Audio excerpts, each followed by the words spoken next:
اپنے پیارے حبیب مکرم صلی اللہ علیہ وآلہ وسلم کی امت میں پیدا فرمایا۔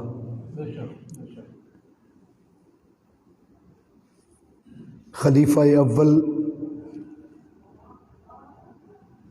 حضرت سیدنا صدیق اکبر رضی اللہ تعالی عنہ 22 جمادی الثانی شریف کو آپ کا یوم وصال مبارک ہے۔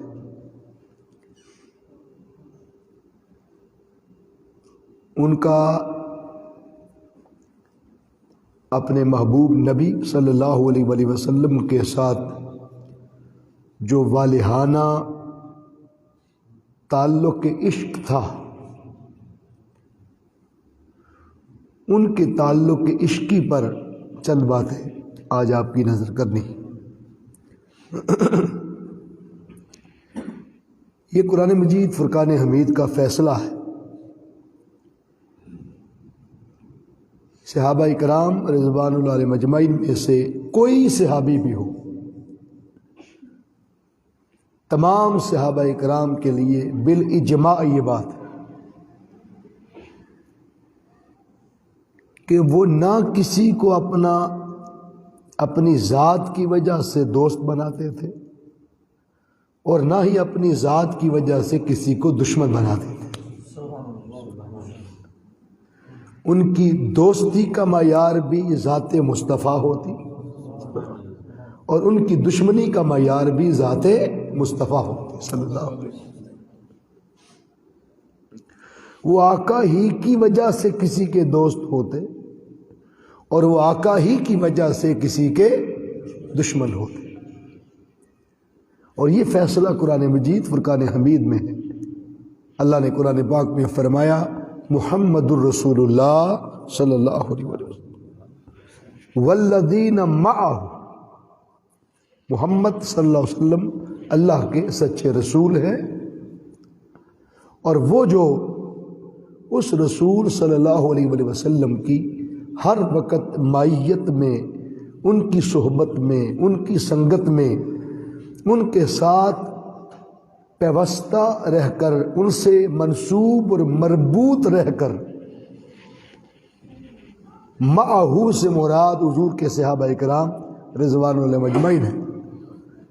اشداء علی الکفار، وہ کافروں پر بھی سخت اسی وجہ سے تھے کہ وہ رسول کی معیت کی وجہ سے۔ رحماء بینہم، اور آپس میں رحم دل بھی اور دوستی کا تعلق بھی صرف اس وجہ سے تھا کہ ان کا اٹھنا بیٹھنا بارگاہ مصطفیٰ صلی اللہ علیہ وسلم میں تھا۔ یہ تو تھی اس کی عمومی تفسیر، لیکن اس کی جو خصوصی تفسیر ہے اس میں چونکہ 4 مراحل ہیں اس حصے میں، ان میں خلفائے راشدین چاروں کا ذکر آتا ہے، لیکن والذین معہ، بعض مفسرین نے لکھا ہے کہ معہ ہر وقت حضور کی معیت میں رہنے والی جو ایک ذات ہے، وہ اسپیسیفک ذات حضرت ابو بکر صدیق کی ذات رضی اللہ۔ معہ کا مصداق جہاں کل صحابہ کو بھی لیا گیا اور وہاں اکیلی ذات سیدنا صدیق اکبر کو بھی لیا رضی اللہ تعالی۔ آپ اندازہ کریں کہ جن کا اٹھنا بیٹھنا نشست برخاست، حتیٰ کہ ان کا ہجر بھی حضور کی معیت اور سنگت میں تھا۔ بعض اوقات تو یہ ہوتا ہے کہ بندہ جدائی میں اپنے آپ کو تنہا محسوس کرتا، لیکن وہاں ایسا نہیں تھا۔ اس کی ایک دلیل ہے، اس کی دلیل یہ ہے کہ سیدنا صدیق اکبر رضی اللہ تعالیٰ عنہ حضور علیہ السلام پر جب قرآن کی وہ آیات نازل ہوئی نا، یا ایھا الذین آمنوا لا ترفعوا اصواتکم فوق صوت النبی، میرے محبوب نبی کی آواز سے اپنی آوازوں کو اونچا نہ کرو، ولا تجہروا لہ بالقول کجہر بعضکم لبعض ان تحبط اعمالکم وانتم لا تشعرون۔ آنورڈ یہ آیات جب نازل ہوئی تو اس وقت یہ آیات آج بھی مدینہ پاک حضور کی سنہری جالی مبارک جو گنبد خضرا کے اندر آقا صلی اللہ علیہ وسلم کا روضہ انور ہے، اور حضور علیہ السلام کی جو جالی مبارک ہے سونے کی جالی، اس کے اوپر آج بھی ماتھے پہ لکھا ہوا ہے کہ محبوب نبی کی آواز سے اپنی آوازوں کو اونچا نہ کرو۔ جب یہ آیات نازل ہوئی تو سیدنا صدیق اکبر رضی اللہ تعالیٰ عنہ فوریور اپنے گھر بھی، باہر بھی، گلی کوچہ محلہ، مسجد، نشست برخاست، ہر جگہ آپ نے اونچا بولنا ہی چھوڑ دیا تھا۔ اوروں کے لیے تھا کہ حضور کے سامنے اپنی آوازوں کو اونچا نہ کرو، یعنی آقا صلی اللہ علیہ وسلم کی مجلس میں، حضور کی معیت میں، حضور کے گھر، آقا کی سنگت میں جب آؤ۔ لیکن سیدنا صدیق اکبر رضی اللہ تعالیٰ عنہ گھر ہوتے، سفر پہ ہوتے یا حضر میں ہوتے، کہیں بھی ہوتے، وہ حضور کی سنگت کو اپنے ساتھ سمجھتے تھے۔ وہ ہر جگہ حضور کو حضور ہی سمجھتے تھے، حضور کو حضور ہی سمجھتے تھے، ہر جگہ حضور کو حاضر جانتے تھے۔ اس لیے وہ اونچا بولنا ہی چھوڑ گئے تھے، یہاں تک کہ اونچا بولنا عام روٹین میں معاملہ تو کیا کرنا، یہاں تک کہ آپ قرآن مجید فرقان حمید کی تلاوت بھی اونچی کرنی چھوڑ گئے تھے کہ کہیں میری تلاوت کی آواز بھی حضور کی آواز سے اونچی نہ ہو جائے، میرا قرآن کا تلاوت کرنا بھی اونچا نہ ہو جائے۔ ان کا حضور کے ساتھ یہ والہانہ عشق و ادب کا یہ تعلق اللہ تعالیٰ نے صرف انہی کو نصیب عطا فرمایا، انہی کا مقدر بنایا۔ ایسے ایسے عاشق حضور کی بارگاہ میں، آقا کی مجلس میں۔ اور پھر سیدنا صدیق اکبر رضی اللہ تعالیٰ اونچا بولنا تو چھوڑ گئے حضور کی ظاہری حیات طیبہ میں بھی، لیکن حضور کے بعد وصال مبارک 2.5 سال سیدنا صدیق اکبر رضی اللہ تعالیٰ تقریباً حیات میں رہے۔ وہ 2.5 سال جو آقا کے وصال مبارک کے بعد گزارے، اس میں بھی سیدنا صدیق اکبر اونچا نہیں بول رہے تھے، حضور کو وصال کے بعد بھی حاضر جانتے تھے۔ اور ان کی حاضری کی دلیل دیکھیں کہ جب تو سفر تبوک کے لیے مال جمع ہونا تھا، میں اس واقعہ کو لوں گا بھی، لیکن میں صرف اشارتاً بتا دوں، تو وہاں جب حضور نے پوچھا کہ گھر والوں کے لیے کیا چھوڑا، تو عرض کیا گھر بھی خدا اور اس کا رسول چھوڑے ہیں۔ سامنے رسول سے مخاطب ہیں، پتہ ہے حضور تو میدان میں مال اکٹھا کر رہے ہیں، یہاں موجود ہیں، لیکن حضور کو سامنے عرض کر رہے ہیں آقا گھر خدا بھی ہے، اس کا رسول بھی ہے۔ وہ تو اپنی عدم موجودگی میں بھی حضور کو حضور جانتے تھے کہ گھر میں کوئی اور رہے یا نہ رہے، حضور میرے گھر میں بھی ہے، میرے سامنے بھی ہے، میرے گھر بھی۔ یعنی یہ کیفیت تھی ان کی کہ وہ کوئی سانس حضور کے بغیر نہیں لیتے تھے، ان کا کوئی قدم مصطفیٰ کی سنگت کے بغیر نہیں اٹھتا تھا، اور معہو کا ایسا مصداق تھے کہ وہ ہر وقت حضور کی معیت میں، صحبت میں خود کو محسوس کرتے رہتے تھے، اور آقا کی موجودگی کو موجود پاتے تھے، اور رسول اللہ صلی اللہ علیہ وسلم کے ساتھ ان کا تعلق والہانہ ادب کا تعلق یہ موجود اور کا کشتہ عشق تھے، عاشقوں کے امام تھے، مؤدبین مصطفیٰ کے سرتاج تھے، اور عالفین مصطفیٰ، محبین مصطفیٰ کے سرتاج تھے۔ یہاں عاشق بھی آ کے اپنے گھٹنے ٹیک دیں، اس سے آگے صدیق اکبر کا مقام شروع ہوتا ہے، ان کا مقام عشق شروع ہوتا ہے۔ ان کے عشق پر ہم جیسا پلید گندہ انسان کیا بات کریں، ان کی ہستی پر ہم کیا کلام کر سکیں۔ وہ بارگاہ حضور علیہ السلام، دیکھیے کتنے نادان لوگ ہیں جو جھگڑتے رہتے ہیں، وہ کہتے ہیں کہ نہیں یہ بڑا تھا، وہ چھوٹا تھا، یہ بڑے، ہم کون ہیں مقابلے کروانے والے، ہماری حیثیت کیا ہے، ہماری جرت کیا ہے۔ بس ہمیں ان کی فضیلت، ان کی افضلیت، ان کا مقام، ان کی حیثیت، ان کا مرتبہ جو حضور نے بتایا ہے قرآن و حدیث میں ہمیں ملتا ہے، ہمارا فرض ہے کہ ہم اسی کو لیبریٹ کریں، امت کے سامنے رکھیں، ان کے شان کے، فضائل کے جتنے واقعات ہیں ان کو کوشش کریں کہ امت کے سامنے لائیں، لاکہ تو لوگوں کا تعلق حضور کے ساتھ محبت اور تعلق عشق اور زیادہ مضبوط ہو، مستحکم ہو، موجود ہو۔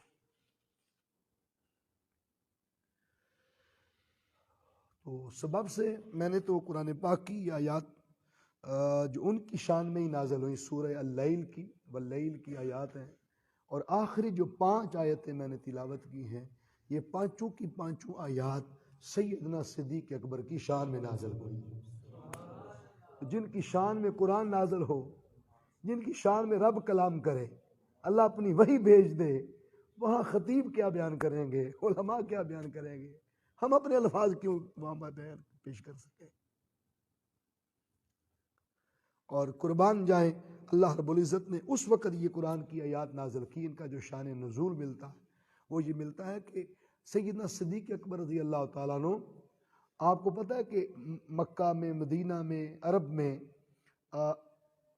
منڈیاں لگتی تھی، غلام بکتے تھے، غلاموں کی خرید و فروخت ہوتی تھی۔ اور صرف یہی نہیں، آپ مصر کے بازار میں بھی دیکھیں تو حضرت یوسف علیہ السلام غلام بن کے بکے تھے۔ آپ کو واقعہ تو پتہ ہے نا کہ وہ بھی بکے تھے بازار میں۔ تو یہ انبیاء علیہ السلام بھی بکے، بڑے بڑے عاشق بکے۔ حضرت بلال حبشی رضی اللہ تعالیٰ بھی ایک غلام ہی بن کے آئے تھے، بکے تھے، امیہ بن خلف نے خریدا تھا، اور پھر آگے حضور نے خرید لیا اور صدیق اکبر نے خرید لیا۔ تو عاشق بکتے تھے، غلام اس وقت رواج تھا۔ بلکہ دور جہالت میں تھوڑا پیچھے چلے جائیں تو وہاں ایک منڈی تھی جس کے اندر مائیں بکتی تھی۔ بعض آپ کے ادھر علاقوں میں منڈی ہوتی ہے، سبزی منڈی ہے، یہ فروٹ منڈی ہے، آپ کو پتا ہو یہ فلاں منڈی ہے، وہاں بائی نیم باقاعدہ بورڈ لگے ہوتے تھے کہ یہ ماؤں کے بکنے کی منڈی ہے۔ تو جس پر آج ہم سن نہیں سکتے وہ پریکٹیکلی ہوتا تھا، اور کیسے کیسے لوگوں کے بے دردی کے دل تھے، اور کیسے کیسے لوگوں کے جگر ہوتے تھے، اور کیا کچھ ہوتا تھا معاذ اللہ۔ وہ کیسے اپنی ماؤں کو سجا سنوار کے لے جاتے ہوں گے اور بیچتے ہوں گے اور بکتے ہوں گے۔ تو وہاں ایک منڈی تھی جہاں پر غلام بکتے تھے۔ تو غلام تو لوگ اس لیے خریدتے تھے کہ گھر کے کام کاج کرنے کے لیے، آسانی کے لیے، کہ اس کا بچہ اپاہج ہوتا تو وہ غلام خرید لیتے، غلام رکھ لیتے۔ امیر لوگ غلام رکھ لیتے، نوکر رکھ لیتے، ہمارے اونٹوں کی مہار پکڑے گا، ٹھیک ہے، جانوروں کی لگام پکڑے گا، بکریاں چرائے گا، کام کاج کے لیے لوگ رکھتے ہیں، چارہ لائے گا۔ آج بھی لوگ رکھتے ہیں، بولیے رکھتے ہیں کہ نہیں رکھتے؟ دیہاڑی پہ بھی لوگ رکھتے ہیں، ماہانہ تنخواہ پہ بھی لوگ رکھتے ہیں، مزدور رکھتے ہیں، جنوبی پنجاب سے لوگ لا کر آپ یہاں پر اپنے ڈیروں پہ رکھتے ہیں۔ آج بھی ایسا ہوتا ہے، وہ بھی تھوڑا سا انداز بدل گیا ہے، لیکن معاملہ تو وہی ہے۔ لوگ پگڑیاں دیتے ہیں، پہلے 2-2 4-4 لاکھ روپیہ اس بندے کو پہ رکھتے ہیں، رہن رکھتے ہیں کہ آپ یہاں رہیں گے، اتنا عرصہ کام کاج کریں گے، ہے کہ نہیں؟ بولیے۔ بس وہاں بھی ایسا تھا، غلام بکتے تھے۔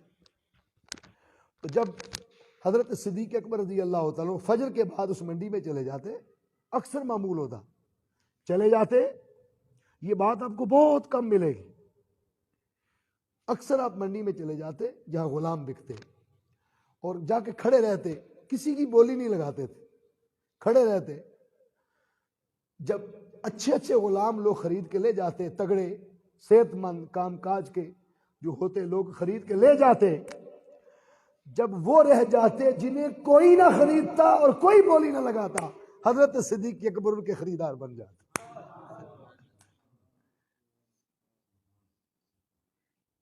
یہ تھا معاملہ، جن کا یہ کردار دے کر اللہ رب العزت نے قرآن کی یہ 5 آیتیں نازل فرمائیں۔ بڑا مشکل کام ہے، بندہ کوئی کام کاج کا بھی نہ ہو اور جسے کوئی نہ لے اسے کوئی خرید لے۔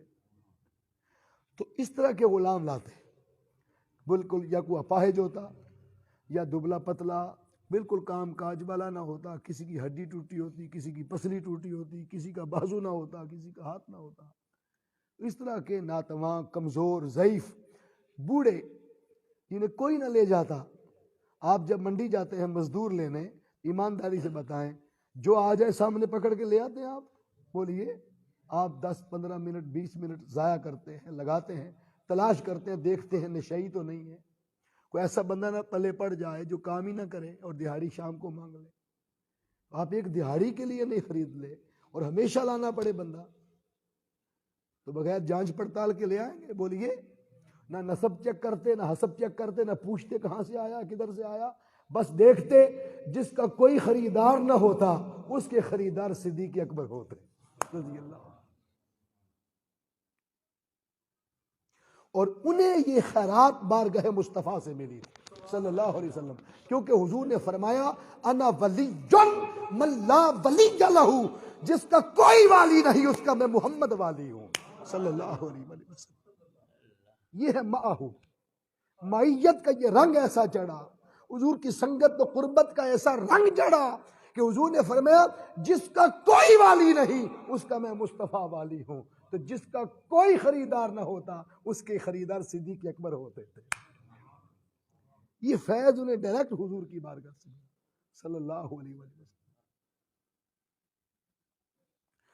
تو حضرت سیدنا صدیق اکبر رضی اللہ تعالیٰ ایسے غلام خرید کے گھر لے آتے، گھر لا کے انہیں کھانا کھلاتے رہتے، کھانا بھی دیتے 2-3 ٹائم، مفت میں ان کو کھانا کھلاتے رہتے، پالتے رہتے، رکھے رہتے، اور کام کاج بھی ان سے کوئی نہ لیتے، کام کاج بھی کوئی نہ لیتے، نہ بکریاں چرواتے ان سے، نہ کوئی اور کام کرواتے، بس بٹھا کے کھانا کھلاتے رہتے، پاس رکھتے، بس ٹھیک ہے بھائی یشی کرو، کھاؤ پیو موج کرو۔ کوئی ہے کسی کو بٹھا کے کھانا دے آج؟ انہوں نے کیا، تو انہوں نے یہ عمل ایسا کیا اور اتنی کثرت سے کیا، اتنی کثرت سے کہ ایک دن کے والد بول پڑے، حضرت ابو قحافہ رضی اللہ، یہ واحد لڑی ہے جن کی 3 پشتیں مصطفیٰ کے صحابی بنے، والد بھی، خود بھی، ان کے آگے اولاد بھی صحابی بنے۔ تو والد نے ایک دن تانا دے دیا کہ بیٹا غلام تو خریدا جاتا ہے کام کاج کے لیے، اور میں اکثر دیکھتا ہوں آپ وہ غلام لے آتے ہو جس کو کوئی نہیں پوچھتا۔ اور یہ بات امام جلال الدین سیوطی رحمۃ اللہ علیہ نے لکھی، محدث ابن جوزی نے لکھی، میں بڑے پیچٹ نام بتا رہا ہوں۔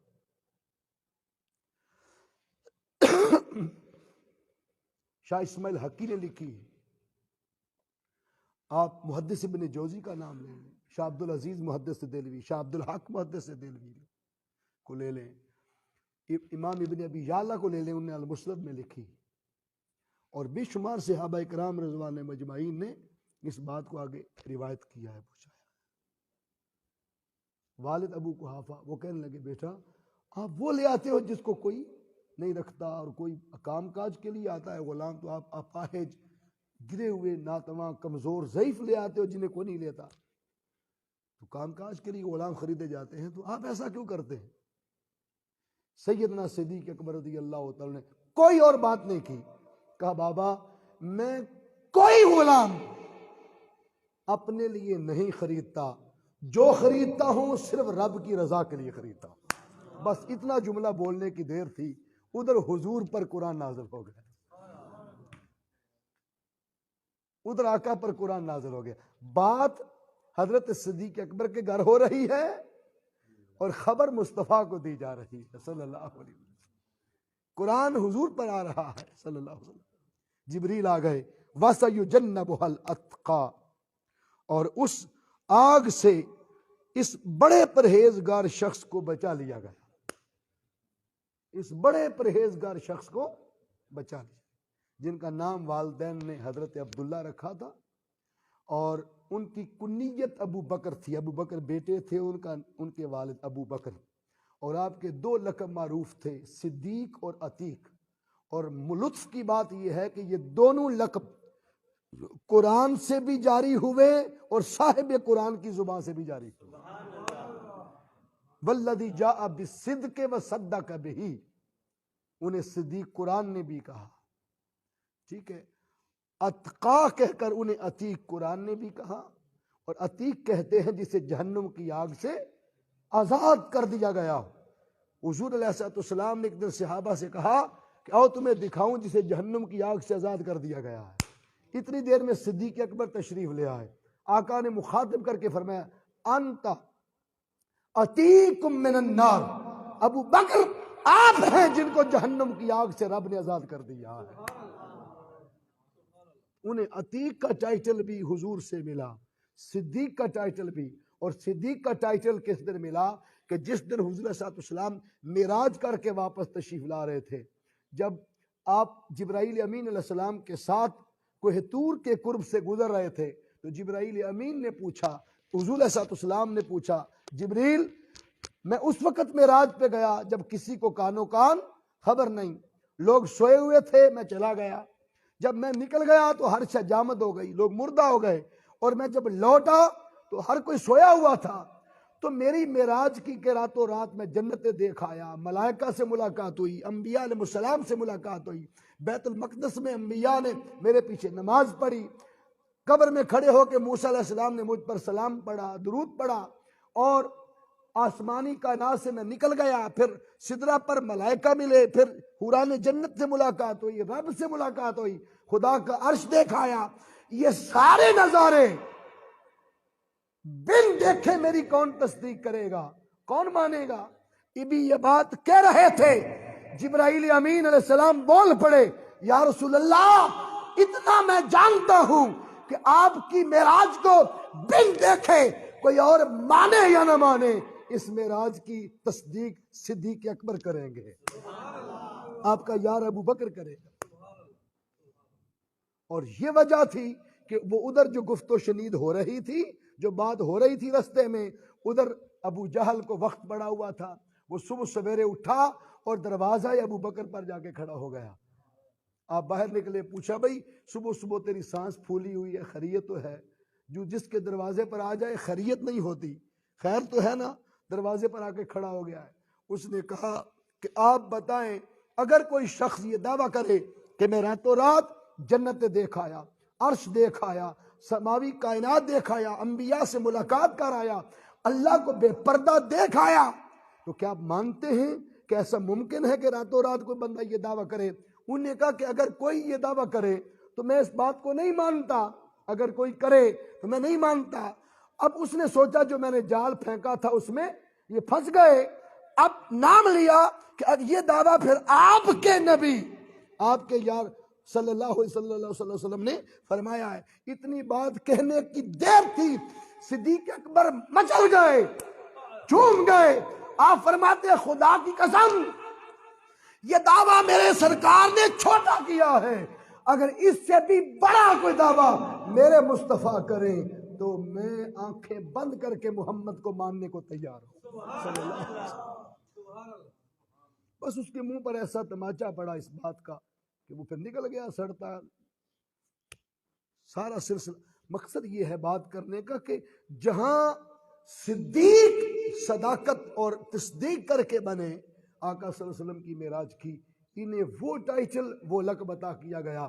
کائنات میں بڑے لوگ صدیق ہوں گے لیکن صدیق اکبر اور کوئی نہیں ہے۔ اللہ نے یہ شان مصطفیٰ کے اس غلام کو عطا فرمائی۔ ہمارے ایک بزرگ اس مسجد کی ساری زندگی جنہوں نے خدمت کی، بابا جی ہمارے عزیز بھی ہیں، رشتہ دار، میں جنازے پر کسی وجہ سے شرکت نہیں کر سکا، بابا جی محمد صدیق رحمت اللہ علیہ، ان کی خدمات تو وہ بھی صدیق کہلاتے ہیں۔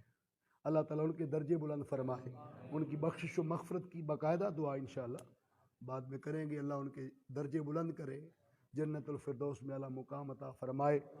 مسجد کی خدمت کی بطور امامت اور ساری زندگی اللہ کے دین کی خدمت کی، میں سمجھتا ہوں کہ یہ سارا کچھ نصیب سے اور مقدر سے ہوتا ہے۔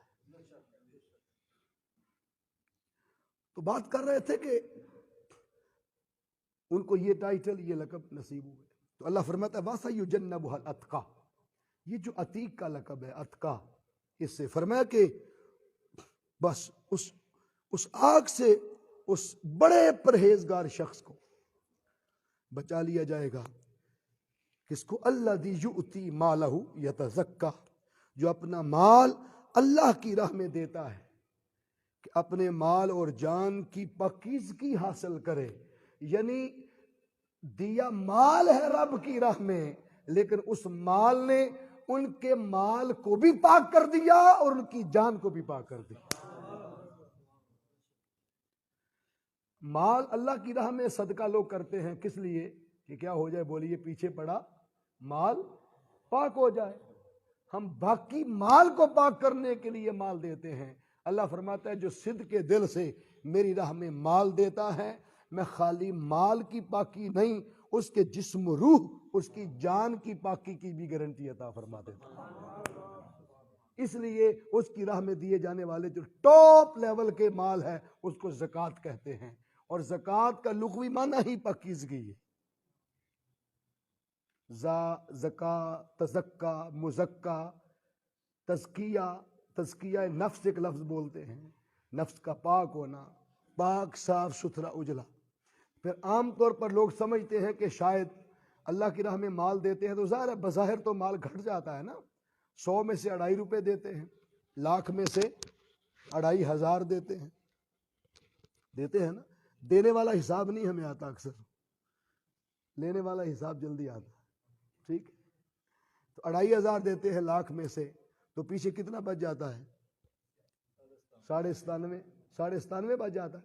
تو لاکھ تھا، 2.5 ہزار نکل گیا تو 97.5 بچ گیا۔ بولیے بظاہر گھٹ گیا یا بڑھ گیا؟ بولیے نا۔ تو لوگوں نے سمجھا شاید زکوٰۃ دینے سے گھٹ جاتا ہے۔ زکوٰۃ کا ایک معنی ہے پاکیزگی، اور زکوٰۃ کا دوسرا لغوی معنی ہے نشو و نما پانا، بڑھنا، پھیلنا، پھولنا، نشو و نما پانا۔ آپ کو پتہ ہے بعض اوقات آپ کسی مالی کے پاس جائیں جو پودے شودے چھانگتا ہے، اس سے جا کے پوچھیں کہ ہر 6 ماہ بعد آپ پودے کیوں کاٹتے ہو؟ اچھے خاصے پھیلے پھولے بڑے پودے آپ پکڑ کے کاٹ دیتے ہیں۔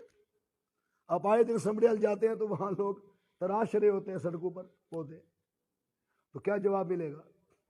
بولیے کہ یہ گھٹانے کے لیے کاٹ رہے ہیں یا بڑھانے کے لیے؟ بول دیں بڑھانے کے لیے۔ تو بعض چیزیں کٹوتی ہوتی ہیں بڑھانے کے لیے، اس لیے وہ کہتا ہے بھئی اچھے پھل پھول لگیں گے اور زیادہ خوبصورت لگیں گے۔ آپ ڈیروں پر اپنے کئی پھلدار درخت تراشتے ہیں تاکہ جاندار ہو کے نیا پھر پھل لے کے اوپر آئے گا۔ تو کئی لوگ یہ دیکھا ہے کہ آم کا جو پودا ہے، آم کا درخت، اس کو کاٹتے ہیں تاکہ طاقتور آم، بڑے آم لگ جائیں۔ تو یہ چھانگے جاتے ہیں، بظاہر گھٹ رہا ہوتا ہے نظروں کے سامنے لیکن طاقت میں بڑھ رہا ہوتا ہے، نشو و نما پا کے پھر نئے عزم، نئے جذبے کے ساتھ آگے آتا ہے۔ تو اسی طرح زکوٰۃ کا لغوی معنی ہے نشو و نما پانا۔ اللہ فرماتا ہے بظاہر تیری نظروں نے اس درخت کے تراشے جانے کی طرح دیکھا کہ میرا مال گھٹ گیا، لیکن میرے رستے میں دے کے دیکھو، میرا فیصلہ ہے کہ تمہارا گھٹنے نہیں دوں گا، جتنا میرے رستے میں دو گے اس کو کئی قسم کی ضربوں سے اور تقسیموں سے میں ضربیں دے کر تمہارے لیے بڑھا دیتا ہوں۔ وہ نشو و نما پاتا۔ فرمایا الذی یؤتی مالہ یتزکا، جو اپنا مال اللہ کی راہ میں دے کے اپنی جان اور اپنے مال کو پاکیزگی حاصل کرنے کے لیے دیتا ہے۔ اور یہ مال کہاں دیا؟ غلام خریدے، ٹھیک ہے، اور وہ غلام خریدے جو کسی کام کے نہ ہوتے۔ اور اسی غلام کی خریداری میں جب حضور علیہ السلام نے فرمایا کہ ابو بکر اب وقت آ گیا ہے کہ امیہ بن خلف نے میرے ایک عاشق بلال حبشی پر حد کر دی ہے اور مار مار کے چماریوں سے خون نکال دیا ہے، اب وقت آ گیا ہے کہ میں چاہتا ہوں کہ کون ہے جو میرے اس غلام بلال کو خریدنے جائے گا؟ تو سب سے پہلے ہاتھ حضرت صدیق اکبر نے کھڑا کیا، عرض کیا آقا آج آپ کا حکم ہے یا رسول اللہ، ابو بکر خود اس کی جگہ بکنا پڑا تو خود رہ جائے گا لیکن آج بلال کو چھوڑ کے نہیں آئے گا، حضور کا حکم لے کے آؤں گا۔ جیبیں بھر لی، جتنی مال جتنی ڈیمانڈ ہوگی ادا کرنا ہے، اور جب لے کے چلنے لگے نا تو حضور نے فرمایا ابو بکر ٹھہرو، آج میں چاہتا ہوں کہ ایک ایسا غلام خریدنے جا رہے ہو جس کا خریدار میں خود محمد عربی بھی ہوں صلی اللہ علیہ وسلم۔ حضور جس کے خریدار ہوں اس غلام کا کیا کہنا۔ یہ بات سن کر صدیق اکبر وجد میں آئے اور حضور کے قدموں میں گر پڑے، عرض کیا آقا، آقا اور غلام ایک سودے میں اکٹھے نہیں ہو سکتے۔ حضور یہ مال بھی آپ کا ہے، میری جان بھی آپ کی ہے، ابو بکر بھی آپ کا ہے، ابو بکر کا جو کچھ ہے حضور آپ کا ہے، آقا میں آپ ہی کی طرف سے بلال کو خرید کے لاؤں گا، ابو بکر کا نام بھی نہیں ہوگا۔ یہ عزم کر کے چل پڑے، پاکٹس بھر لی اشرفیوں سے۔ اس وقت جو درہم دینار تھا وہ سونے کا تھا، اشرفیہ سونے کی، اور درہم جو تھا وہ چاندی کا تھا۔ اب درہم دینار کی کیفیت بدل گئی ہے، لیکن تب جب ہوتا دینار سونے کا تھا اور درہم چاندی کا تھا۔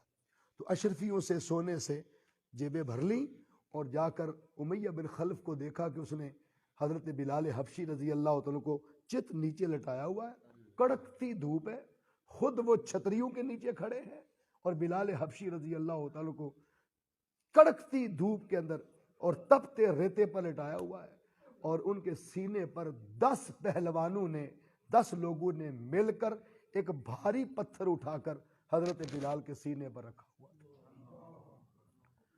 اس سے ان کے سینے کی ہڈیاں چر چر کر رہی تھی اور ٹوٹ گئی تھی، اور معاذ اللہ پھر ان کے منہ مبارک سے خون آلود رطوبتیں باہر آتی تھی، اور انگ انگ زخمی کر دیا، اور اوپر سے چمباریاں یعنی کانٹے دار چھڑیاں وہ مارتے اور انگ انگ سے خون نکال دیا۔ اور جب یہ کیفیت دیکھی، صدیق اکبر دوڑتے ہوئے جا رہے تھے، اور اتنی دیر میں امیہ بن خلف کہہ رہا تھا کہ بتاؤ، اپنے ہاتھ میں بت پکڑ کے آگے کرتا تھا، بتاؤ خدا یہ ہے یا کوئی اور ہے؟ حضرت بلال حبشی رضی اللہ تعالیٰ اس کیفیت اور اس حالت میں بھی اپنا سر مبارک تھوڑا سا اوپر اٹھاتے ہیں، اور سینے پر بھاری پتھر ہے، تھوڑا سا سر مبارک اٹھا کر اس کے بت پر تھوک دیتے ہیں، اور تھوک کر فرماتے ہیں کہ میں اس کو خدا نہیں مانتا جو کسی کی مٹھی میں آ جائے، خدا اسے مانتا ہوں جس کے دستے قدرت میں ساری کائنات ہوتی ہے۔ نعرہ تکبیر، نعرہ رسالت، نعرہ حیدری، تاجدار حق و صداقت، جس کے دستے قدرت میں ساری کائنات ہے، اور میں مصطفیٰ کے رب کو رب مانتا ہوں صلی اللہ علیہ وسلم، میں رب محمد کو اپنا رب مانتا ہوں صلی اللہ علیہ وسلم۔ یہ بات کہہ کر سیدنا بلال حبشی رضی اللہ تعالیٰ بے ہوش ہو گئے۔ اتنی دیر میں حضرت صدیق اکبر رضی اللہ تعالیٰ تشریف لے آئے، پیر کی قدم کا چلنا، حرکت، سکوت، ہر شے میں وہ لذت محسوس کرتے تھے ہجر و عشق نبی کی صلی اللہ علیہ وسلم۔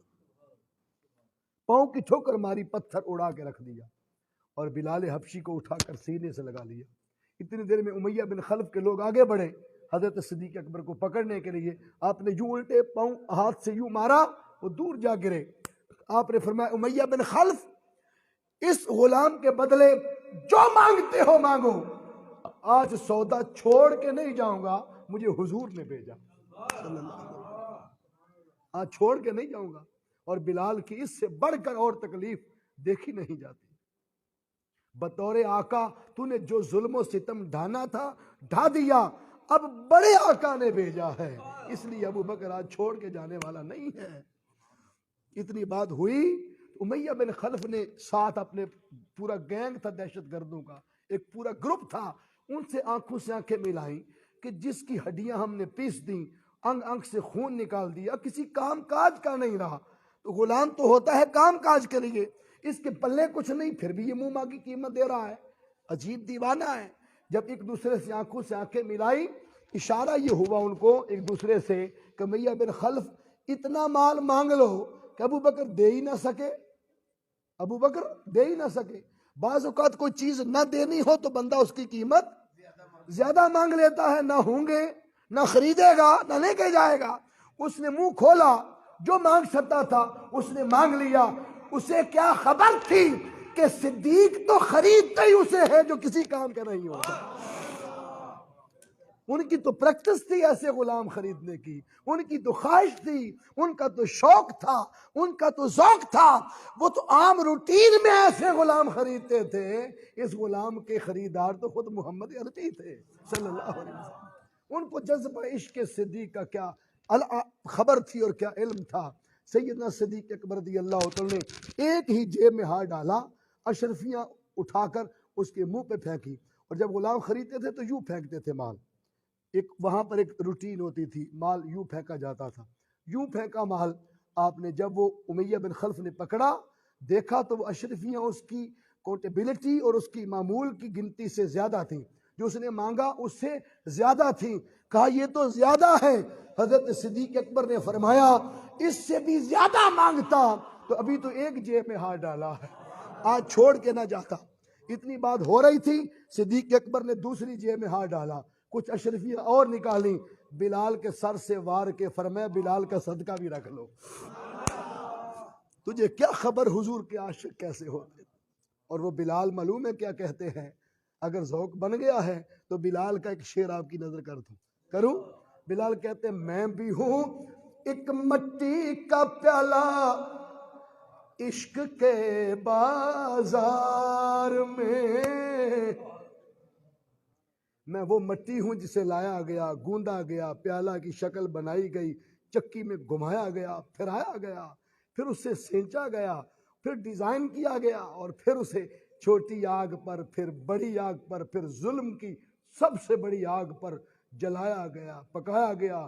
ظالم ظلم کرتے رہے، میں یار کے عشق میں پکتا رہا، محبوب کی محبت میں پکتا رہا، اور پک پک میں اتنا تیار ہو گیا کہ میں بھی ہوں ایک مٹی کا پیالہ عشق کے بازار میں بھی ہوں ایک مٹی کا پیالہ عشق کے بازار میں، پر پسند آیا ہوں میں اس وقت نگاہ یار میں، پر پسند آیا ہوں میں اس وقت نگاہ یار میں۔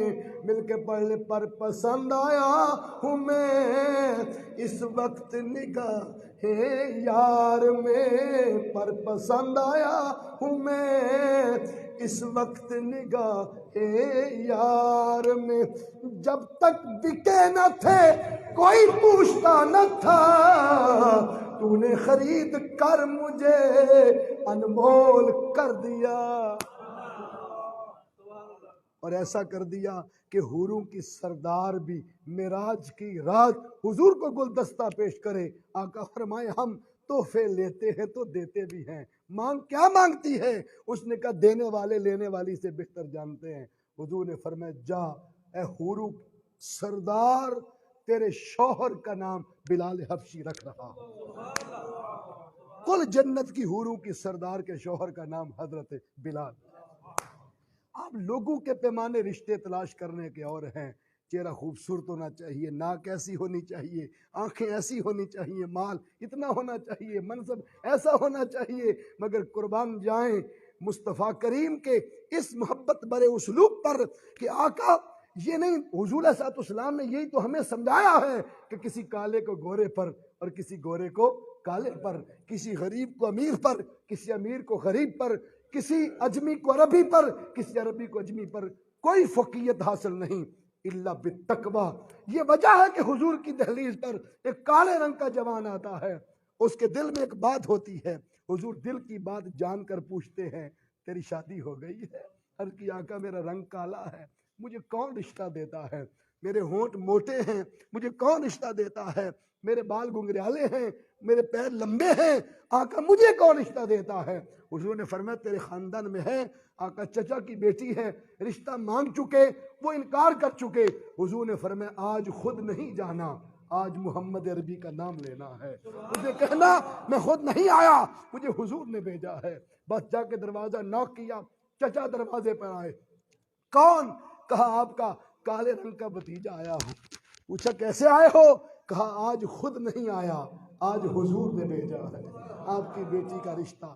آقا صلی اللہ علیہ وسلم کی بات سنی، اب باپ پریشان ہو گیا، بیٹی کا باپ تھا، سوچا کہ اب بیٹی معلوم نہیں کیا کہے گی، کیا سوچے گی۔ دل چاہتا تھا اقرار کر دوں، انکار نہ کروں، لیکن سوچ میں پڑ گیا کہ معلوم نہیں بیٹی کیا محسوس کرے۔ اتنی دیر میں بیٹی ایک دیوار کے ساتھ لپٹی ہوئی تھی، بیٹی نے آواز دی بابا آج نہ کرنا، یہ خود نہیں آیا، کملی والے نے بھیجا ہے، اس لیے آج میرا ہاتھ اس کے ہاتھ میں دے دے۔ دوستان عزیز احتشام، وہاں تو یہ معیار تھے، وہاں تو یہ سلسلے تھے۔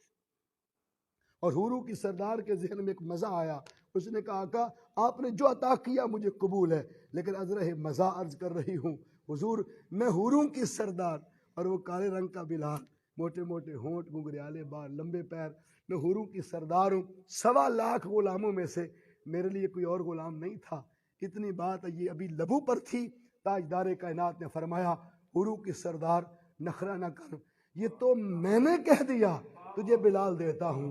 ابھی بلال کی مرضی تو پوچھی کوئی نہیں، معلوم نہیں، تجھے کیا خبر میرے عاشق کیسے کیسے ہوتے ہیں، میرے محب کیسے کیسے ہیں، میرے عالف کیسے ہیں، میرے مطیع اور میرے متبع کیسے ہیں، یہ تو میں نے کہہ دیا تجھے بلال دیتا ہوں۔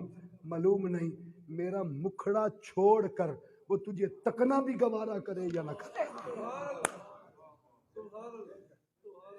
پر پسند آیا ہوں میں اس وقت نگاہ یار میں۔ صدیق اکبر نے حضرت بلال کو کندھوں پر اٹھایا، کندھوں پر اٹھایا، اور جب اٹھایا نا تو چہرہ مبارک الٹا تھا، چونکہ اٹھایا بے ہوش تھے تو منہ سے خون آلود رطوبتیں گرتی تھی، حضرت بلال خون منہ سے گرتا تھا۔ تھوڑی دور گئے، امیہ بن خلف اور اس کے ساتھیوں نے تالیاں بجائیں، اور تالیاں بجا کے کہا دیکھو دیوانہ ہے ابو بکر جس کے پلے ہم نے کچھ نہیں چھوڑا۔ عرب میں یہ لفظ بولتے تھے مجنون، یہ مجنون ہے کہ جس کے پلے ہم نے کچھ نہیں چھوڑا، وہ ڈبل قیمتیں دے کر اس کو غلام کو خرید کے لے گیا، ہڈیاں ہم نے پیس دی، خون ہم نے نکال دیا، پلے چھوڑا کچھ نہیں، غلامی کے لائق نہیں، تو وہ بن مانگے اب بغیر اتنی قیمت دے کے خرید کے لے گئے۔ اتنی بات کلیپنگ کی، تالیاں بجائیں اور مذاق اڑایا۔ حضرت صدیق اکبر رضی اللہ تعالیٰ نے چہرہ انور آپ نے امیہ بن خلف کی طرف کیا، اٹھائے ہوئے بلال کو، کہا امیہ بن خلف جنہیں تم نیچے گرانا جانتے ہو اسے محمد عربی اوج ثریا پہ پہنچانا جانتے ہو۔ بس صدیق اکبر کی یہ بات، یہ جملہ حضور کو یاد تھا۔ مکہ فتح ہوا، 10,000 صحابہ داخل ہو گئے۔ حضور نے پوچھا این بلال من حبشہ، میرے حبشہ کا بلال کہاں ہے؟ اب 10,000 صحابہ ہیں، بڑے بڑے جید نامور، لیکن حضور غلام کی تلاش میں ہے۔ عرض کیا گیا آقا جہاں صحابہ نے جوتے اتارے ہیں نا، بلال حبشی وہاں جوتے سیدھے کر رہا ہے، غلام اپنی غلامی کا حق ادا کر رہا ہے۔ یہ بات سن کر حضور اور خوش ہوئے۔ آقا صلی اللہ علیہ وسلم کی بارگاہ میں بلال سروں سے اڑتے اڑتے حضور کی خدمت میں آ گرے، آقا میں حاضر ہوں۔ حضور نے فرمایا بلال آج ہم چاہتے ہیں کہ امیہ بن خلف نے جو تجھے نیچے گرایا تھا، تجھے چماریوں سے مارا تھا، تیرے سینے پہ پتھر رکھے تھے، انگ انگ سے خون نکالا تھا، زخمی کیا تھا، اور میرے یار ابو بکر نے یہ جملہ کہا تھا کہ جنہیں تم نیچے گرانا چاہتے ہو، جانتے ہو انہیں ہمارے آقا اوج ثریا پہ پہنچانا جانتے ہیں۔ آج میں چاہتا ہوں بلال خدا کا کعبہ نیچے ہو، میرے بلال کا قدم اونچا ہو۔ نعرہ تکبیر، نعرہ رسالت، نعرہ تحقیق، نعرہ حیدری، تاجدار حق و صداقت۔ الذی یؤتی مالہ یتزکی، اس نے مال دے کر اللہ کی راہ میں اپنے مال اور اپنی جان کو پاکیزہ کر لیا۔ تو جن کی پاکی کی گارنٹی خدا دے، جن کی پاکی کی گارنٹی صرف مال کی نہیں، ان کی جان کی پاکی، ان کے وجود کی پاکی، اللہ گارنٹی دے رہا ہے۔ جن کو لقب عتیق ملے، جہنم کی آگ جن کے قریب بھی نہیں ہو سکتی۔ اسی کعبے میں جب شروع کے ایام تھے تو حضرت صدیق اکبر رضی اللہ تعالیٰ عنہ تمام صحابہ کے بازو میں بازو ڈال کے یوں ایک قطار بنا کے کعبے کے گرد پہلے دن اللہ کی توحید کا اعلان اور نبی کی رسالت کا اعلان کر رہے تھے۔ اور ابو جہل اور ابو لہب ان لوگوں کو جب خبر ہوئی تو دشمن تیاری کر کے اسلحہ کے ساتھ وہاں پہنچ گئے، اور صحن کعبہ میں حضرت صدیق اکبر کو اتنا مارا گیا کہ آپ کے انگ انگ سے خون نکلا، اور حضرت ابو بکر صدیق رضی اللہ عنہ چوٹیں کھا کے بے ہوش ہو گئے اور 3 دن تک آپ بے ہوش رہے. بولیے کتنے؟ اب یہ سب کچھ کس کے عشق میں تھا؟ کون مار کھاتا ہے کسی کی خاطر؟ جب تک عشق نہ مچلے، عشق کی کیفیات میں کوئی ڈوبے نہ. وہ مارتے تھے اور صدیق اکبر کعبے کے صحن میں محمد یا محمد یا محمد کی صدا بلند کرتے تھے صلی اللہ علیہ وسلم. وہ اور مارتے تھے، وہ حضور کا اور نام لیتے تھے، مچل جاتے تھے، اللہ کی توحید کے نعرے بلند کرتے. ہم پھولوں کی سٹیج پر اس کے قریب محفل میں بیٹھ کے نعرے لگاتے ہیں. یہ نعرے لگانے اور بات ہے، دشمن کے سامنے نعرے لگانا اور بات ہے، کلمہ حق بولنا اور بات. 3 دن تک بے ہوش رہے. ان کے عشق کا حضور کے ساتھ عالم یہ تھا کہ ان کی والدہ ابھی کلمہ نہیں پڑھا تھا اس وقت، بعد میں کلمہ پڑھ لیا تھا، تو ابھی کلمہ نہیں پڑھا تھا، تو سرانے بیٹھی تھی 3 دن سے. ماں تھی، مچلتی تھی، تو دل تو کرتا تھا کہ بیٹا آنکھ کھولے. کب کھولے؟ خدمت کے لیے وہاں سارا دن ساری رات بیٹھی رہتی. 3 دن کے بعد حضرت صدیق اکبر رضی اللہ عنہ کو جب ہوش آیا تو والدہ تھی، ماں تھی، ان کا دل کرتا تھا کہ میں 3 دن سے یہاں بیٹھی ہوں، تو ظاہر ہے جب بیٹا آنکھ کھولے گا سب سے پہلے میری گود میں آئے گا، مجھ سے لپٹے گا، میں چوموں گی، میں محبت دوں گی، میں پیار کروں گی. جو ہی آنکھ کھلی والدہ آگے بڑھی. سیدنا صدیق اکبر رضی اللہ عنہ کہنے لگے امی جان مجھے قسم ہے پیدا کرنے والے رب کی، ابو بکر اس وقت تک اپنا حال کسی کو نہیں بتائے گا کہ میرا درد کتنا ہے، مجھے درد کیا ہے، کہاں چوٹ لگی ہے، مجھے کیا مسئلہ ہے. اس وقت تک اپنا حال کسی کو نہیں بتاؤں گا، اپنی ماں کو بھی نہیں بتاؤں گا، جب تک مجھے یہ پتہ نہ چل جائے کہ میرے حضور کیسے تھے. میرے آقا پر آنچ تو نہیں آئی. یہ ہے عملاً فدا کا ابی و امی یا رسول اللہ. کہنا اور بات ہے، اور ماں باپ کو یوں سامنے کھڑا کر کے یہ بات کہنا، بولیے اور بات. ان کے عشق کا یہ جذبہ اور کیا بیان کریں. الذی یؤتی مالہ یتزکا. غزوہ تبوک کے موقع پر حضور صلی اللہ علیہ وسلم نے مال مانگا. حضور نے فرمایا کہ لمبا سفر ہے، ایک بڑی جنگ ہے، اس کے لیے زیادہ مال چاہیے. یہ وہ جنگ تھی، یہ وہ غزوہ تھا جو بغیر لڑے دشمن سرنڈر کر گیا تھا. غزوہ تبوک کے سفر پر دشمن بھاگ گیا تھا اور بغیر لڑے فتح ہو گئی تھی. اس سفر پہ جانا تھا، ایک لمبا سفر تھا تبوک کا، وہاں سے غالباً 1200-1300 کلومیٹر بنتا ہے. تو اس سفر پہ جانا تھا، تو 1200-1300 کلومیٹر پیدل جانا، ٹھیک ہے. آدھے لوگ پیدل ہوتے تھے، آدھے سوار ہوتے، پھر وہ پیدل ہوتے، پھر آدھے سوار ہوتے، اس طرح چلنا. حضور فرمایا بڑا مال چاہیے. ہر کوئی اپنی طاقت بساط کے مطابق سیدنا عثمان غنی رضی اللہ تعالیٰ اپنی حیثیت کے ساتھ لائے. عمر بن خطاب رضی اللہ تعالیٰ اس دن بڑے خوش تھے. انہیں کہا کہ اتنا مال میں نے کبھی کسی غزوہ کے موقع پر نہیں دیا جتنا آج دے رہا ہوں. ابو بکر ہر دفعہ نیکی میں مجھ سے بڑھ جاتے ہیں، آج دیکھوں گا کیسے بڑھتے ہیں. میں نے سارے گھر کا سامان 50-50 کر کے حضور کی بارگاہ میں دے دیا ہے. آدھے بستر، آدھے کپڑے، لباس، برتن، گھر کی ہر شے، جو کچھ تھا، سواریاں، جانور، ہر شے کو 50% کیا. آدھا حضور کی خدمت میں پیش کر دیا، کیونکہ خیال ہوتا تھا آگے پھر جنگ آنی ہے، آگے پھر جنگ آنی ہے، آگے پھر جنگ آنی ہے. اور 86 جنگیں اور غزوات، اس میں 26-27 غزوات تھیں جس میں آقا نے شرکت فرمائی. 86 جنگیں 8 سالوں میں لڑی گئیں. تو ضرورت ہوتی تھی ہر دفعہ مال کی، تو کچھ بچا لیتے، کچھ رکھ لیتے، کچھ اگلی دفعہ دیں گے. دیتے تو سارے قربانی کے لیے تھے، تو 50% دے دیا اس دن. تو بڑے خوش تھے کہ آج وہ نیکی میں نہیں بڑھ سکیں گے، ہر دفعہ بڑھ جاتے ہیں. یہ ایک جذبہ تھا. ان لوگوں کے مقابلے نیکی میں ہوتے تھے، ہمارے اور چیزوں میں مقابلے ہیں.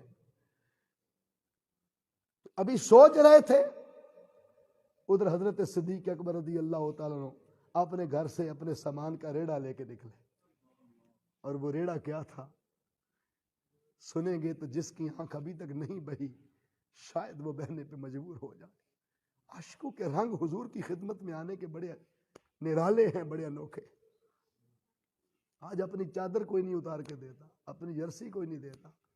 حضرت صدیق اکبر رضی اللہ تعالیٰ ساری رات سامان اٹھا اٹھا کے خود اندھیرے میں ریڑے پہ لاتے رہے، اور پھر جب سارا سامان لا دیا نا گھر کا، یعنی برتن، کنالیاں، توے، جو کچھ تھا، چولہے وغیرہ، لباس، سارا کچھ، دیکھا میرے بدن پر ایک قمیض قیمتی ہے، وہ اتار دیا، اور کھجوروں کے پتوں کی بنی ہوئی ایک صف تھی گھر میں جس پہ نماز پڑھتے ہوں گے، وہ اپنے اوپر اوڑھ لی، اور ایک کانٹا لگا لیا اس کو، اور اسی کو ڈھانپ کر لے آئے۔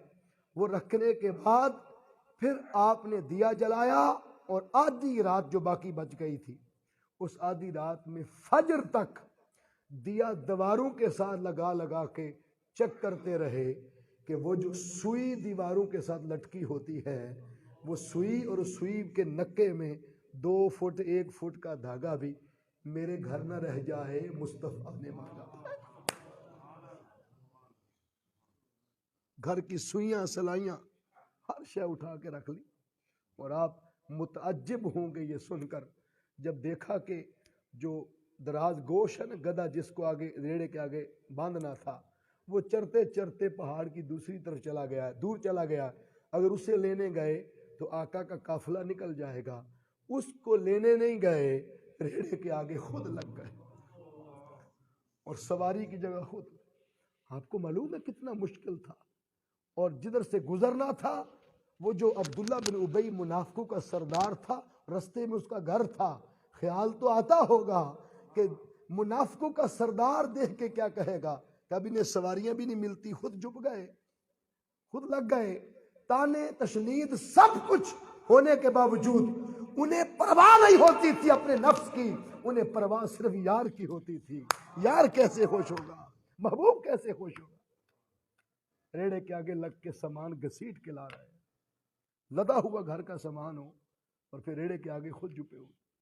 حضرت صدیق اکبر اس انداز میں لے کے جب حضور کے قریب پہنچے، آقا دو جہاں صلی اللہ علیہ وسلم پر قربان جائیں، صحابہ تو سارے مال رہے لا رہے تھے، جب ابو بکر کو دیکھا نا حضور نے، تو آقا نے اشارہ کر کے فرمایا، شوف الی ابی بکر صدیق، میرے ابو بکر کی طرف ذرا دیکھو تو صحیح، میرے ابو بکر کو دیکھو تو صحیح، شوف ابو بکر صدیق، میرے صدیق کو دیکھو، میرے ابو بکر کی کیفیت تو دیکھو، ریڑے کے آگے خود ہی لگ گیا ہے۔ حضور کھڑے ہو گئے، صحابہ کھڑے ہو گئے، صدیق اکبر کا استقبال اس انداز سے ہونے لگا، ان کا سامان دے کر حضور کی روح خوش ہو گئی، آقا صلی اللہ علیہ وسلم کی آنکھیں ٹھنڈی ہو گئی۔ حضور علیہ السلام اتنے خوش ہوئے کہ تاجدار کائنات صلی اللہ علیہ وآلہ وسلم نے سب کے سامنے پوچھا، ما ابقیت لأہلک یا ابا بکر، ابو بکر گھر والوں کے لیے کیا چھوڑا ہے؟ صدیق کی آنکھوں میں آنسو تھے، عرض کی آقا ایک خدا چھوڑا ہے، دوسرا محمد مصطفیٰ چھوڑا ہے۔ پیغام دیا کہ لوگوں، جس کے گھر اللہ اس کا رسول ہو، اس کو کس شے کی کمی رہتی ہے، اسے کس شے کی کمی رہتی ہے۔ بس عمر بن خطاب وجد میں آ گئے، عمر بن خطاب کہتے ہیں، عمر ہار گیا، ابو بکر جیت گیا، عمر ہار گیا، ابو بکر جیت گیا، عمر ہار گیا، ابو بکر جیت گیا۔ یہ بار بار جملہ دہراتے، اور ان کی دیوانگی کی کیفیت دیکھ کر مجلس رسول میں ایک عجیب ہلچل تھی، ایک عجیب کیفیت تھی، آپ سن کر رو پڑے، اور وہ دیکھ کر کیسے چپ رہتے ہوں گے۔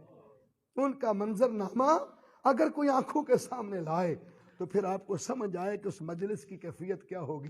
اس مجلس میں ریسیو کرنے والے حضور ہوں، اور آنے والا ابو بکر ہو، اور جن کے لیے جبریل آ جائیں، اور جبریل موقع پہ آ کے کہیں حضور رب نے بھیجا ہے، اور اللہ نے کہا ہے میرے یار کے ذریعے میرے یار ابو بکر کو میرا سلام کہو،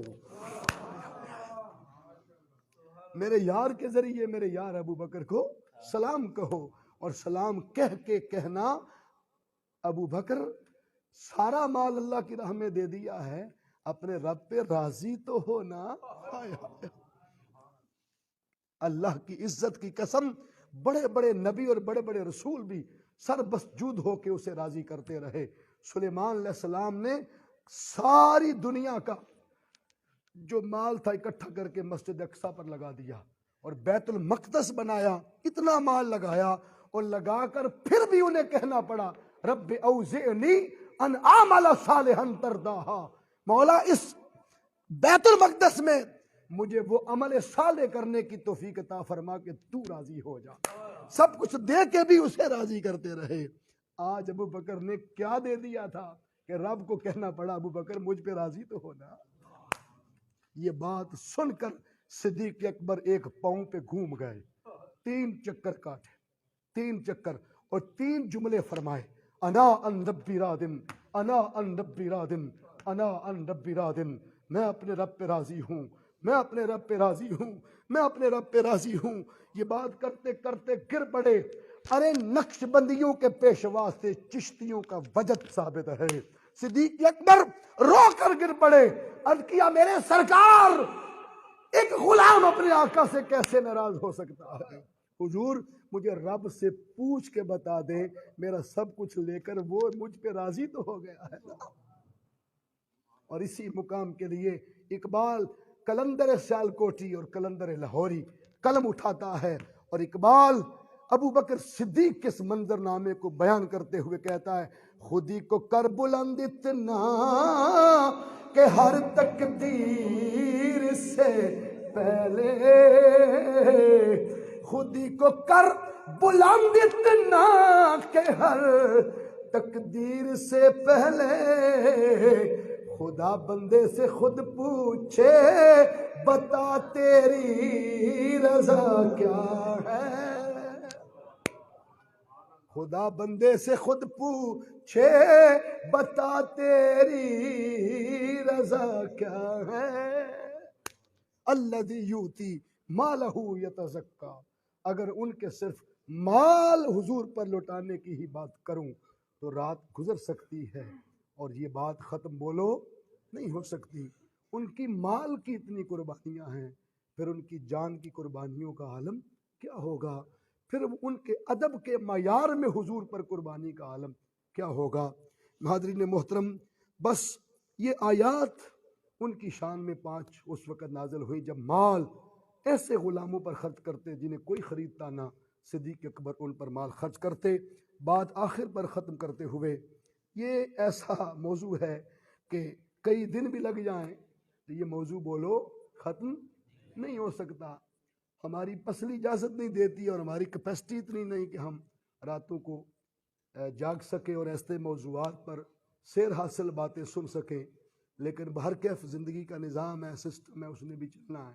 بات کو اختتام کی طرف لاتے ہوئے، ان کا آقا کے ساتھ تعلق کے عشق کی اس پر بات ہو رہی ہے۔ ابھی میں نے ان پر مال کے تعلق کی بات کی ہے۔ جب آ گئی ان کے مقام ادب کی، تو مقام ادب یہ تھا کہ صدیق اکبر رضی اللہ تعالیٰ عنہ، آقا صلی اللہ علیہ وسلم ایک دن نماز عصر میں لیٹ ہو گئے کسی وجہ سے، 2 قبیلوں کا سلو تھی، آقا صلی اللہ علیہ وسلم وہاں تشریف لے گئے، تو قبائل کے اندر سلو میں تھوڑا وقت درکار تھا، وقت لگ گیا، آقا کی واپسی میں تاخیر ہو گئی، سورج ڈوبنے کے قریب چلا گیا، صحابہ کرام رضوان اللہ علیہم اجمعین بے چین تھے، بے تاب تھے، مسجد نبوی کا سین بھرا ہوا تھا، منتظر تھے اس منتظر کے جس کا منتظر معراج کی رات خود رب کائنات تھا۔ انتظار کر رہے تھے کب حضور آئیں اور ہمیں جماعت کروائیں، وہ لوگ انتظار کرتے تھے، وہ لوگ بولیے انتظار کرتے تھے، ادب کرتے تھے، امام کا احترام کرتے، قربان جائیں، انتظار تھا امام الانبیاء صلی اللہ علیہ وسلم کا۔ سورج ڈوبنے کے قریب چلا گیا تو سب نے مل کر اتفاق کیا کہ صدیق اکبر تشریف لے آئے ہیں، ان سے عرض کرتے ہیں کہ وہ جماعت کروائیں۔ حضرت صدیق اکبر کو عرض کیا گیا کہ آپ حضور کی مصلی امامت پر کھڑے ہو کے جماعت کروائیں، کیونکہ آقا لیٹ ہو گئے، کہیں ایسا نہ ہو کہ نماز قضا ہو جائے۔ وہ حضور کے عمل سے محبت اس لیے کرتے تھے کہ آقا اسے پسند کرتے ہیں۔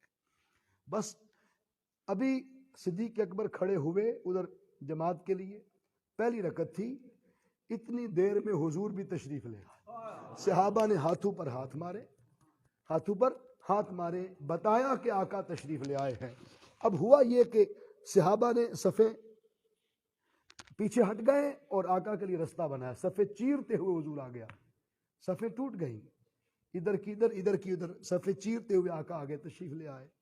اب حضور گزرتے رہتے، پیچھے صفیں پھر مکمل ہوتی رہتی، آقا آگے آ جاتے، صف پھر مکمل ہو جاتی، پھر کوئی گزرے اور اس کے لیے کوئی ہٹے، نماز نہیں رہتی، مصطفیٰ کے لیے کوئی ہٹے تو نماز پھر بھی قائم رہتی ہے۔ صحابہ اکرام رضوان اللہ مجمعین کی نماز تھی، آ گئے جب پہلی صف پہ حضور آئے نا تو امام کو پتہ چل گیا کہ حضور آ گئے ہیں۔ صدیق اکبر کی کیفیت دیکھنے والی تھی، آپ نے بایاں قدم اٹھا کے پیچھے رکھا، دایاں قدم گھسیٹنے لگے، جو ہی گھسیٹنے لگے تو آقا نے فرمایا اتموا صلاتکم، اپنی نماز مکمل کرو۔ ابو بکر جماعت کرواؤ، اجازت ہو گئی۔ جب اجازت ہو گئی تو سیدنا صدیق اکبر رضی اللہ عنہ نے اپنا قدم مبارک واپس مصلی پر رکھ لیا، واپس رکھ کے بندھے ہوئے ہاتھ کھول دیے اور کھول کر آسمان کی طرف یوں کر لیے، عرض کیا میرے مولا تیرا شکر ہے کہ تیرے یار نے مجھے اس جگہ پر پسند کر لیا ہے۔ بس اتنی بات کر کے مصلی چھوڑ کے پھر پیچھے آ گئے۔ آقا آگے بڑھے، حضور نے جماعت کروائی، نماز مکمل ہوئی۔ حضور نے پوچھا کہ ابو بکر، اب سلام پھیرتے ہی حضور نے پوچھا، فرمایا ابو بکر جب میں نے اجازت دے دی تھی کہ تو جماعت کرواؤ اور جماعت مکمل کرو، نماز کراؤ، تو تمہیں پھر کس شے نے روکا کہ اس کے باوجود آپ مصلی چھوڑ کے چلے آئے؟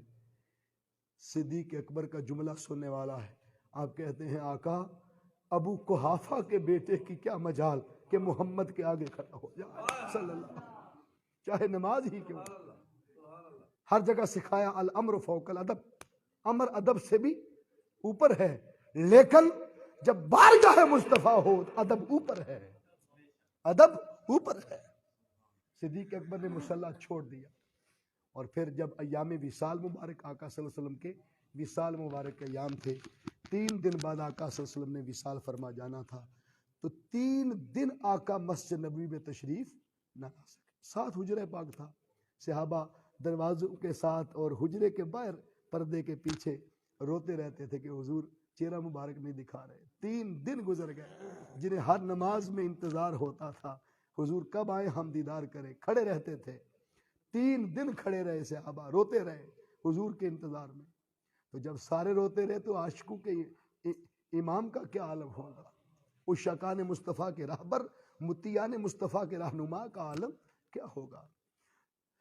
ادھر 3 دن قبل وصال مبارک سے حضور علیہ السلام نے فرمایا اے عائشہ ام المومنین، جاؤ اپنے بابا ابو بکر سے کہو کہ میری جگہ مصلی امامت پر کھڑا ہو کے جماعت کروا۔ ام المومنین نے عرض کیا آقا میرے بابا کی طبیعت بڑی نازک ہے، وہ تو عذاب آخرت کی کوئی آیت سنتے ہیں تو گر پڑتے اور ساری رات روتے رہتے ہیں کہ لوگ دروازوں پر آ جاتے ہیں کہ آپ کے گھر کلیجی بن رہی ہے، اور میں پھر بتاتی ہوں نہیں ابو بکر کا کلیجہ بن رہا، وہ اللہ کے خوف میں رو رہے ہیں اور یہ ان کے رونے کی گڑگڑانے کی آواز ہے۔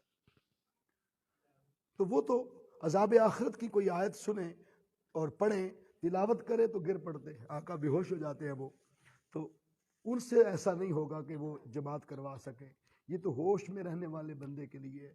آقا اگر آپ اجازت دیں تو میں مولا علی کو پیغام دے دوں کہ وہ جماعت کروائیں۔ ام المومنین کی سفارش دیکھیں اور ان کے گھرانے کی آپس میں محبت دیکھیں۔ کارائی عزت کسی اور دن دے ہو، بولو تو صحیح۔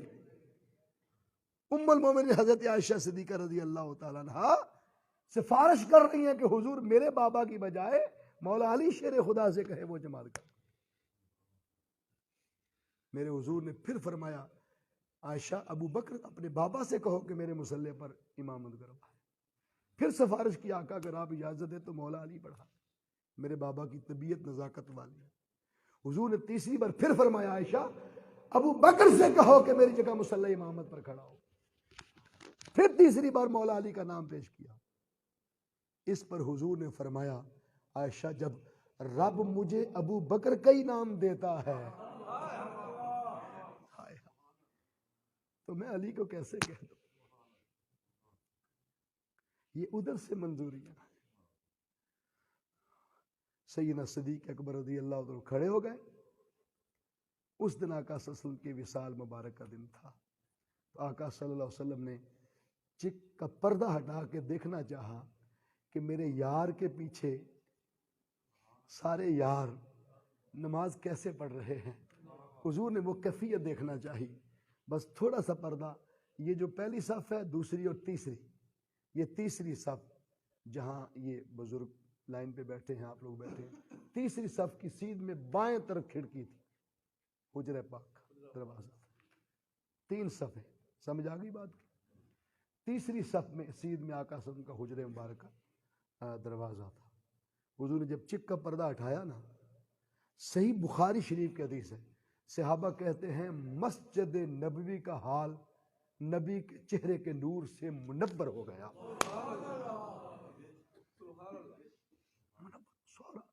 چمک اٹھی مسجد نبوی، اور اتنی چمک اٹھی، اب صحابہ کی نماز تھی، ہماری آپ کی نہیں تھی۔ صحابہ کہتے ہیں کہ پھر ہمیں حضور صلی اللہ علیہ وسلم نے جب دیکھا، اب دیکھیں پیغام تو نہیں بھیجا تھا نا آقا نے کہ میں دیکھنے والا ہوں تو آپ ذرا نماز میں دیکھ لینا، اچانک آقا نے دیکھنا چاہا، پردہ اٹھایا، مسجد چمک اٹھی، صحابہ نے نماز میں جج کر لیا کہ یہ نور چہرہ مصطفیٰ کا ہی ہو سکتا ہے۔ کل صحابہ نے چہرے کعبے سے پھیر کر محمد کے مکھڑے کی طرف کر دیا صلی اللہ علیہ وسلم۔ تو اگر مقتدیوں کی یہ حال تھا تو جو تھا یہ عاشق، حضور کی مجلس لگی تھی، حضور نے فرمایا مجھے 3 چیزوں سے بڑی محبت ہے، اللہ نے کہا مجھے بھی 3 سے محبت ہے، جبریل نے کہا مجھے بھی 3 سے، مولا علی نے کہا مجھے بھی 3 سے، حضرت عثمان غنی نے کہا مجھے بھی 3 سے، عمر بن خطاب کہتے ہیں مجھے بھی 3 سے، صدیق اکبر کھڑے ہو گئے، آقا محبت تو مجھے بھی 3 سے ہی ہے، لیکن سب سے پہلا یہ ہے النظر الی وجہ کا رسول اللہ، حضور میں جی چاہتا ہے کہ آنکھیں ابو بکر کی ہوں اور سامنے ہر وقت چہرہ یار کا رہے، چہرہ آپ کا رہے۔ کوئی کہتا ہے کہ کعبے میں خدا رہتا ہے، کوئی کہتا ہے سر عرش اعلیٰ رہتا ہے، پر ہم فقیروں کا عقیدہ ہے کہ خدا اپنے محبوب کے جلووں میں چھپا رہتا ہے۔ اب یہ تو تھی مقتدیوں کی کیفیت، امام نے مصلی چھوڑنا چاہا کہ شاید حضور آ گئے، صدیق اکبر مصلی سے پاؤں ہٹانا چاہتے، جب آقا نے دیکھا نا کہ ہلچل ہو گئی ہے اور اب صحابہ صفے توڑ رہے ہیں اور کہیں ایسا نہ ہو کہ سارے بھاگ آئے اس طرف، تو ادب تھا اللہ کی نماز کا بھی اور ادھر ادب مصطفیٰ تھا، حضور چاہتے تھے کہ یہ اسی میں مگن رہے اور وہ چاہتے تھے ہم حضور کے مکھڑے میں مگن رہے، دونوں طرف کیفیت تھی۔ صدیق اکبر رضی اللہ عنہ کے اندر جب ہلچل حضور نے دیکھی تو آقا نے فرمایا اتموا الصلاۃ کو، اپنی نماز مکمل کرو۔ صحابہ کہتے ہیں ہم نے حضور کے چہرے کو یوں دیکھا کہ جیسے چہرہ مصطفیٰ پر رب کا قرآن کھل گیا، نماز میں جو قرآن پڑھنا تھا وہ یار کے مکھڑے پہ پڑھ رہے۔ حضور نے فرمایا نماز مکمل کرو، سیدنا صدیق اکبر رضی اللہ عنہ نے نماز مکمل کرائی، جماعت کروائی۔ اب دیکھیں نا چہرہ کعبے سے پھر جائے تو نماز رہ جاتی ہے، بولیں نہیں رہتی نا، میری آپ کی ہو تو نہیں رہتی، اگر حسن یار میں گم ہو محبوب کے لیے تو وہ صحابہ کی نماز تھی، قربان جائیں بخاری شریف کی حدیث میں ہے کہ ان کی نماز آقا نے نہیں فرمایا دہراؤ، فرمایا اسی کو مکمل کرو۔ پتہ چلا کہ اوروں کے خیال آنے سے نمازیں ٹوٹتی ہیں، یار کے حسن میں گم رہیں تو نماز ٹوٹتی نہیں، نماز کامل ہوتی ہے، کیونکہ جس طرف وہ نظر نہیں آتے ہم وہ رستہ ہی چھوڑ دیتے ہیں، کعبہ بنتا ہے اس طرف فی ریاض، رخ جدھر کو وہ موڑ دیتے ہیں۔ اللہ تعالیٰ سن کر سمجھ کر عمل کی توفیق عطا فرمائے، اور سیدنا صدیق اکبر رضی اللہ تعالیٰ کے حضور کے ساتھ والہانہ تعلق حبی اور تعلق عشقی کی خیر میں سے ایک چنگاری اور ایک ذرہ اللہ ہمیں نصیب فرمائے، ان کے عشق کی خیرات میں سے تھوڑا سا ذرہ اور حصہ اللہ ہمیں نصیب فرمائے۔ وما علینا الا البلاغ۔ سلام دا شیر پڑھ لو۔